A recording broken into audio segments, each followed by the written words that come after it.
Hi all, അസ്സലാമു അലൈക്കും. ഞാനിവിടെ ചെയ്യാൻ പോകുന്നത് നമ്മുടെ സോയാബീൻ ചില്ലിയാണ്.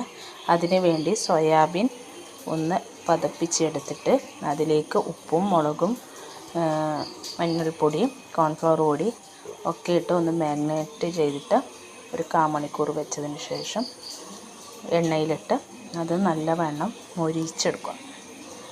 നല്ല മൊരിഞ്ഞ് വന്നതിന് ശേഷം അത് ആ എണ്ണയിൽ നിന്ന് എടുത്ത് മാറ്റി അതിലേക്ക് ക്യാപ്സിക്കം, ഉള്ളി, വെളുത്തുള്ളി, പച്ചമുളക് എന്നിവ ഇട്ടിട്ട് നല്ലവണ്ണം ഒന്ന് വഴറ്റണം.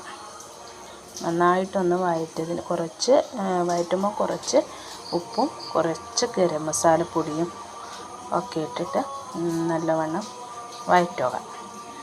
നല്ല വഴന്ന് അത് കുറച്ച് നല്ലോണം വഴറ്റണ്ട, അത് കുറച്ച് വഴറ്റിയതിന് ശേഷം അതിലേക്ക് എടുത്ത് വെച്ചിരിക്കുന്ന നല്ല മുരിഞ്ഞ സോയാബീൻ എടുത്ത് അതിലേക്ക് തട്ടുക. എന്നിട്ട് അത് ഒന്ന് അതിലെ മസാലയായിട്ട് ഒന്ന് യോജിപ്പിച്ചെടുത്തതിന് ശേഷം അതിലേക്ക് നമുക്ക് ടൊമാറ്റോ സോസ് കുറച്ച് ഒഴിച്ചു കൊടുക്കാം. അത് ഓരോരാളെ ഇഷ്ടത്തിനനുസരിച്ചിട്ട് ഒഴിച്ച് കൊടുക്കുക.